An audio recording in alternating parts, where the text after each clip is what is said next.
What's going on, guys? Mitch here, and today we're taking a look at the wheel set on the Tarmac SL8 build that we're kind of going through right now. This video will probably drop in the middle of the actual build, as I have yet to kind of reveal the wheels, but I need them in order to kind of set up the drivetrain on my end. So anyway, Rapide CLX2s. I've done a couple different videos on these in the past. Super solid tubeless wheel set. I've used it now on an SL7, two SL7s. I used it on an SL8 as well already. It's a super reliable, great wheel set. I've got no real issues. The main thing that they have that others don't is they're actually running on ceramic bearings. And it's a hooked rim, so that's the big one. It's essentially a DT ratchet EXP driver system. I think they're 190 hubs or 180, whatever. It's their highest end hub configuration as well on ceramic bearings, which for this price point you can't really beat. And then, as I mentioned, we've got, hopefully you can kind of get a focus on here, a hooked, how do I show this? A hooked rim, which basically means that you don't have to run lower pressure because the rim's hooked. It holds the tire, unlike hookless.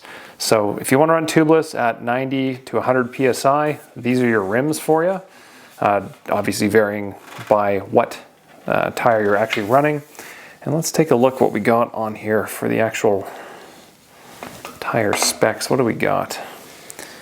Tire size, tubeless max, tubed max. So 110 PSI on a 24 to 35. That's what I got here. Hopefully you can see that. 100, is that what I'm seeing? 24, yeah, 110 PSI max, geez. And that's tubeless. And tubed 130 PSI. So you can run these things real high.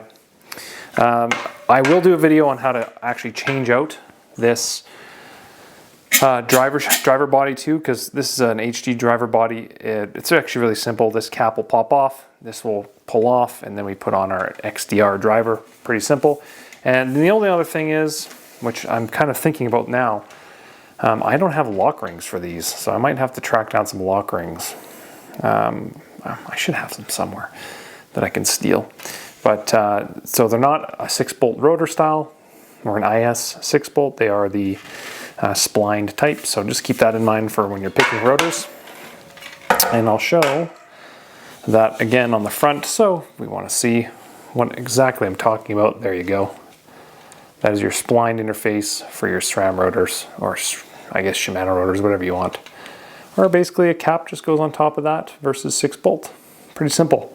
The other thing, now that I'm looking at this as well, is we've got arrow bladed spokes. So keep that in mind. Really good value. Ceramic bearings, bladed spokes, full carbon, hooked tubeless, and just a really good solid overall bundle.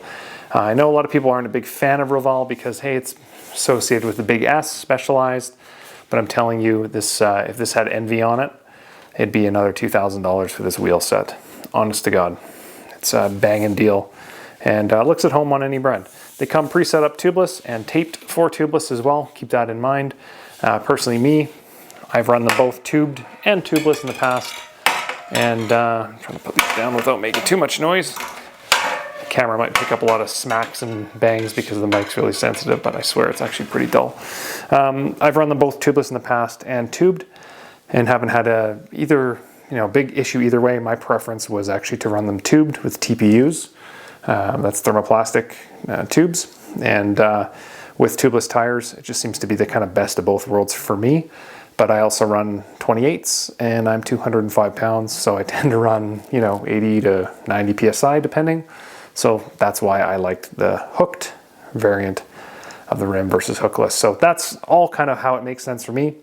It doesn't mean you have to run that, it's just what I use. So anyway, guys, that's the wheel set going on the S-Works Tarmac SL8 RTP frame. That's we're kind of going through, and like I said, I'll probably drop this video at some point in the queue. Just wanted to get a quick 5-minute video on them before I start throwing them on, and maybe as I'm building the bike, you guys during the series go, hey, where did that wheel set come from? So there it is in its factory out of the box look, with a couple nice little scratches probably from putting it on top of a granite countertop. All right, guys, have yourself a fantastic week. Thanks for stopping by. Any questions, leave them below. Otherwise, like, subscribe, share, all that good stuff. And until next time, peace.